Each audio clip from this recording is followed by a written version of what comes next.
The question is that what is meditation and what should we expect in meditation, or how should we define meditation?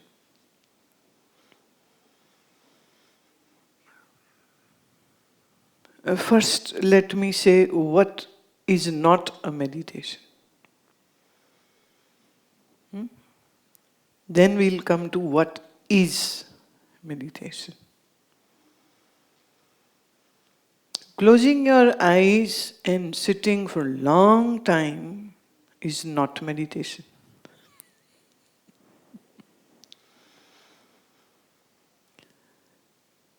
Doing pranayam, meaning inhalation and exhalation, is not meditation.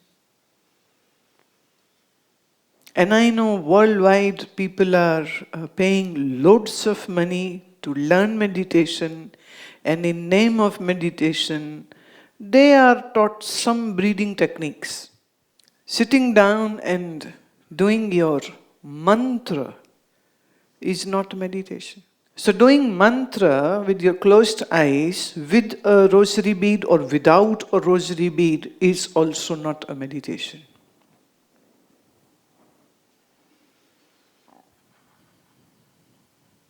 Doing asana is not a meditation. Being in lotus posture and sitting for 3 hours, well, it is still not meditation.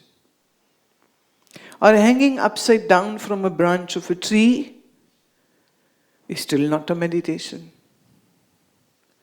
Closing your eyes and never opening it up for weeks or days or months is also not meditation.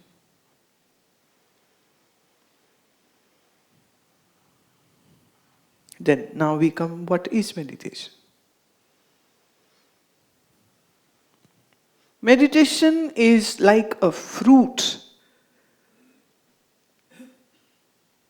Meditation is fruit of a process which you would follow.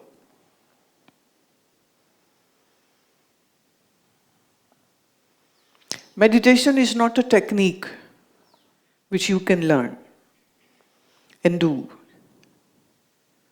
Meditation is a result of a process which you follow for a certain period of time. Now it will depend individual to individual. For some it will be very long, for others it would be little, in short duration. They might get to that point. Like, have you ever smelled when the halwa is being cooked? When the semolina is being cooked, the smell, is coming? Okay. That smell is so strong that even if somebody in your neighborhood is cooking halwa, you will know, what a beautiful fragrance. Now, if you wish to pack that fragrance and sell, but you cannot have that smell until that semolina is fried in that clarified butter, the ghee. So it's the ghee, the suji, the semolina, when it is being fried, then this fragrance is born. So I would say meditation is a fragrance of certain process what you do. You cannot order on phone to a restaurant, please send me 2 packs of halwa ka khushbu. The smell of the halwa. Can you please send me, 2 portions of that? Well, that's not possible. You'll have to either cook it yourself or go to a place where the halwa is being made. Right? So meditation is like that fragrance which emits when you do certain sadhanas. Now when I say the certain sadhanas, now in this, pranayam will come in, mantra will come in, asana will come in, prayer will come in. Singing might come in, the kirtan, that too can come in. Just being in love to Guru and God, that too can come in. So there are miscellaneous, there are hundreds and thousands of things which you can do, which can ultimately lead you to a certain state which can be called meditation. Pranayama alone is not meditation, but pranayama can lead you to meditation. Mantra is not meditation, but mantra can lead you to meditation. Sitting quietly and observing the breath is not meditation, but if you do this, then it might lead you to meditation. What is meditation? 1. When your mind is not hankering for any sensual pleasures. 2. When your mind stops thinking about past events. 3. When your mind stops thinking about future. 4. Your mind is not getting agitated with the anger, anxiety, any complex. When your mind is actually thoughtless, meaning no thought, and your mind is as still as a lake in a cold place where the lake surface water is kind of in a freezed mode. Like in Toronto, the Great Ontario Lake freezes, and then people ski on that. There is, you must have in your travels seen a lake when there is no wind and it's totally still. And it's as still that it seems to be that the surface has turned into a mirror. And the mountains and the trees are getting reflected in that. Crystal clear. Crystal clear. So the mind, when becomes ripple-free, thought-free, memory-free, emotion-free, feelings-free, and is still. But the consciousness is totally sharp as it is now at the moment in this wakeful state. In deep sleep, you have an experience of a very, very calm happiness. It is happiness, but it is again ripple-free happiness. So it's a very calm happiness. See, when you eat something good, your mind is happy. When you see something good, your mind is happy. When you smell something good, your mind is happy. When you wear something good, your mind is happy. When you hear something good, your mind is happy. Now, let's take away hearing, seeing, touching, smelling, and eating. But take the goodness of all, meaning there is no sensory interaction with the objective world, but yet there is happiness. See, happiness is not a correct word, because happiness is like one face of the coin and the other is sadness. They always travel together. So sadness and happiness, sukh or dukh. So it's not appropriate, and that is why I like to use a right word, and that would be param anand. Param means the greatest. And Anand is when the happiness is unconditional. So when there is unconditional happiness coming from within, this experience is meditation.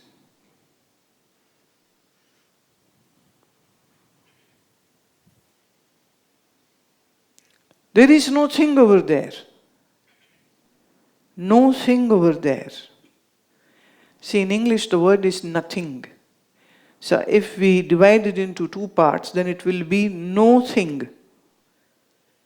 No thing. Nothing means no thing. So if I would like to say it, meditation is nothing. No things there. Nothing but Paramanand.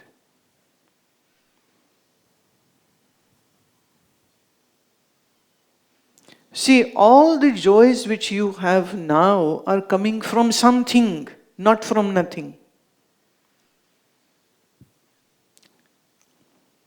Like somebody is joyful because he got PR of Canada. The joy coming from getting something which your mind was wanting, this joy is going to be permanent or impermanent. A joy of getting married. See, we'll play this game. I'll say half a sentence, you fill up the blank. Okay? See, I shouldn't be doing all the job. You two should share some responsibility. And your great experiences which you have. I don't have all those experiences actually. So the choice is of two words. Happiness or no happiness? Getting married?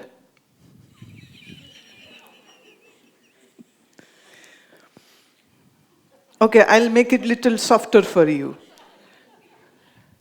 The happiness is conditional. Is? The happiness permanent or impermanent? Let's go like so. Marriage will give you happiness, which is getting PR in Canada, Australia, America. Happiness is getting a very big, heavy salary job in some corporate but happiness is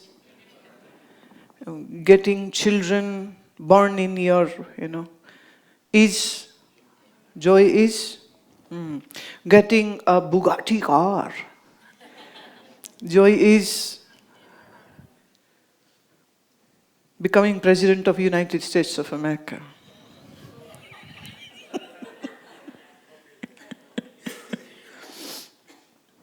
Winning $1 billion in a lottery. Happiness is impermanent. See, I am not saying that you won't experience any happiness at all. That's not what I am saying. If this was not the case, then who is a nuts that would go crazy for all these things? For sure there are some sparks over there. But because you don't know where the permanent joy is, hence your only option is the impermanent one.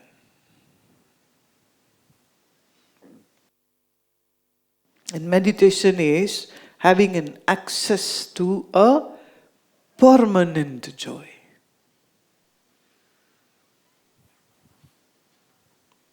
So that is why it is important for every human mind to learn this art where you get an access to permanent joy, which is not conditional or temporary or impermanent.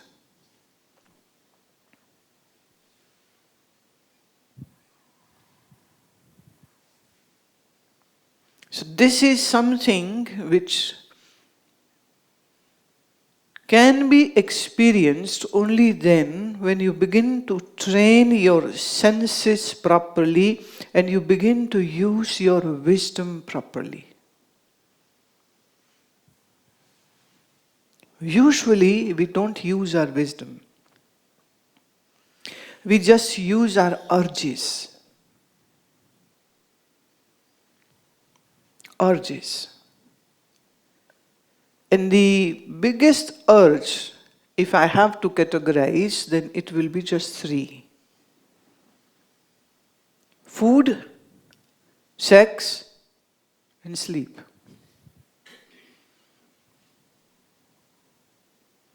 Body cannot live without food. When hormones will play out, then the need of sex is going to be there. And when you have eaten and have sex, then what is left? Sleep. Sleep is the biggest urge. Nobody trains you for this. Nobody is taught in a school you should have hunger, you should eat food every day. You have it. The urge to sleep, nobody teaches you, but the body is demanding it. So whether you like it or not, you need to sleep. You will sleep. People are actually doing stuff to move away the sleep, like drinking coffee because they have to work. Because if they work, they'll make money. They'll make money for what? Food, sex and sleep. The tendency of your senses is to go outward all the times.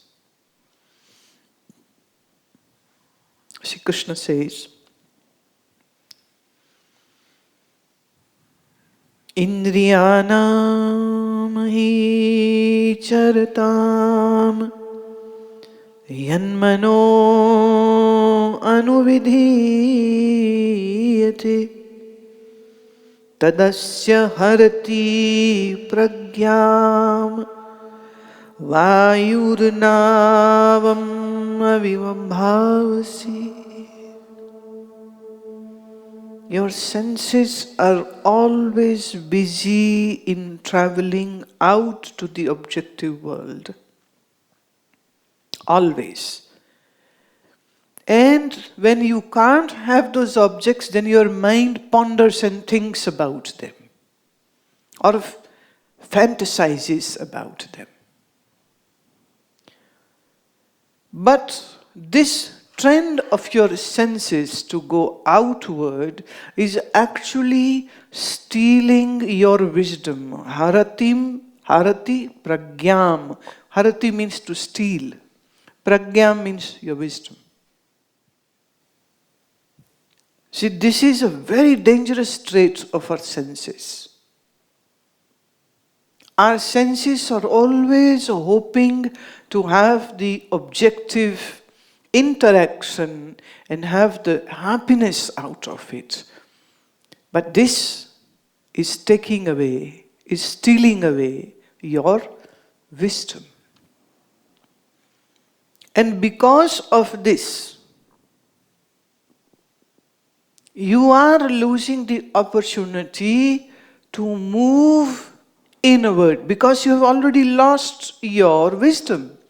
How come you have lost your wisdom? Because yan mano anuvidhiyate means wherever the senses go, your mind follows. Your mind follows. Like if you want to eat something, your mind will give you 100 options. This restaurant, that restaurant, should we order online, should we go out? Should we go eat this cuisine or that cuisine? And if this cuisine, then which restaurant? Right? Your eyes want to watch something. Your mind will give you thousands of options. This. And then you have to pick.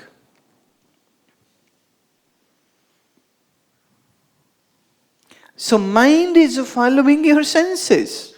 So the senses become the guru and the mind is become the chela, the disciple.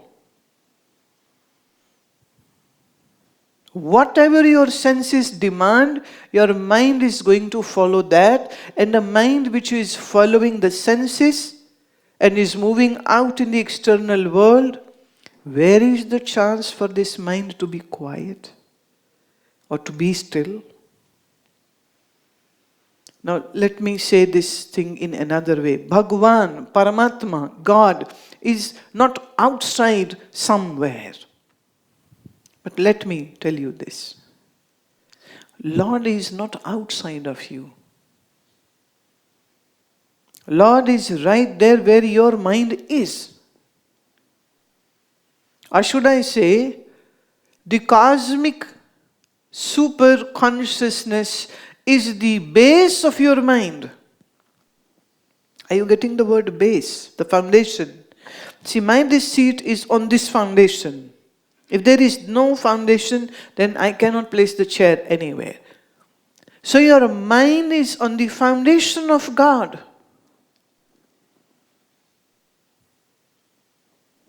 God is not a very complete word, so please go with me. I would like to use the word Parabrahma. Parabrahma. Because the moment I say the God, then all this nonsense of Christian God, Hindu God, Muslim God, Sikh God is going to come in. That's why I wish to choose the word Parabrahma. Parabrahma, that which exists. I'm saying just the word that, T-H-A-T, that. I'm not going to use the word God. I will say that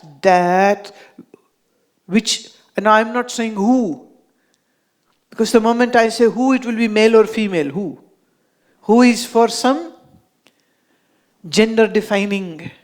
So I won't say who. I'll say which. That which exists. That which is conscious. That which is omniscient. That which is present. That which is infinitum. That which is absolute. Or I can just say one word, Parabrahm. See, I have explained it. Parabrahm, and this whole detail, just one word. So mind is in the lap of Parabrahm, and Parabrahm's temperament is of being blissful. See, what a strange nonsense it is. Mind is in the lap of Ananda, and the mind is hankering outside in the world to get joy.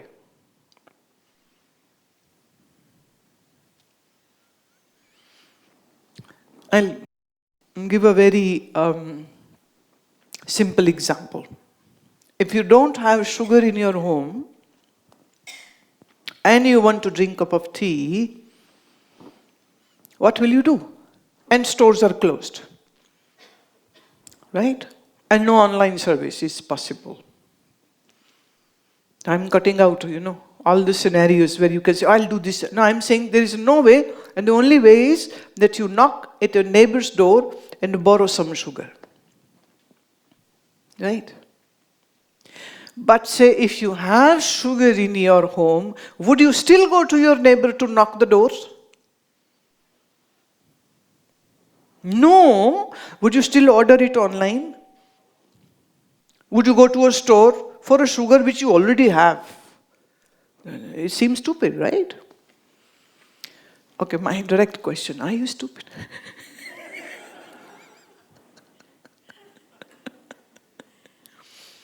Because I'm going to prove that.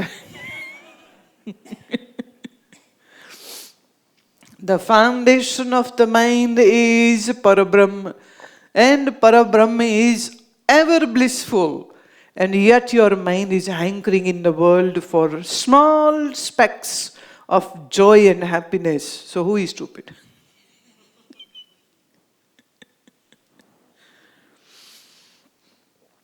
So what is meditation?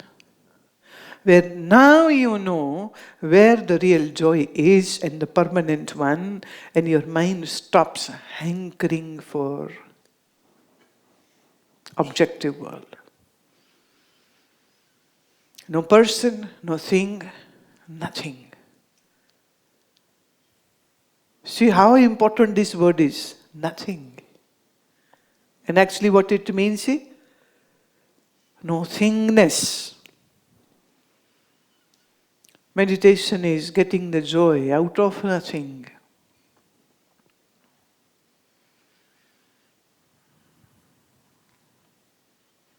Nothing and yet joyful. How? Because of the state of mind where all thoughts have stopped, all hankering has stopped. All hopes to get joy from external world has stopped. And you are joyful in your divine being alone. That is what meditation is.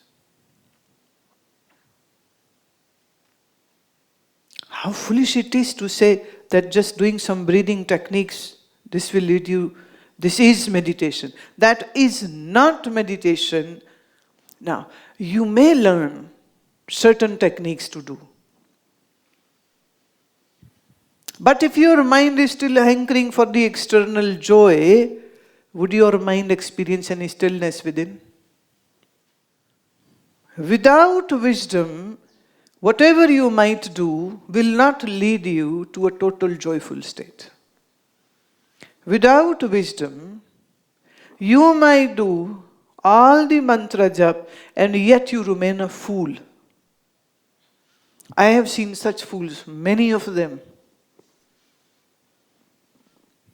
They don't follow any technique, they don't do it in a correct way, and they had been doing the mantra jap from morning to dusk. From dawn to dusk, they are doing the mantra jap, turning the beads.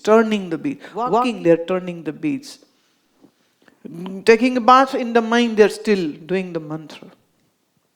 And yet, they are obnoxiously ignorant about their own real self, about Parabrahm. So they don't have that real joy in them still. But because somebody said you should do mantra, hence they are doing it. Somebody says watch your breath and they are doing it. Somebody said your breath rate should be, 1 in a minute. My dear, a tortoise can do better than that. But still a tortoise, I haven't heard ever, has become a yogi. Has become a realized soul, has been enlightened. It is only when, through knowledge, through wisdom, you understand the reality of your true self. And the true self is blissful. And this true self is truth. This true self is bliss and ever conscious. Sat, Chit, Anand. Truth, conscious, blissful. So a mind which is tasting the nectar of the self, this mind can be called in state of meditation.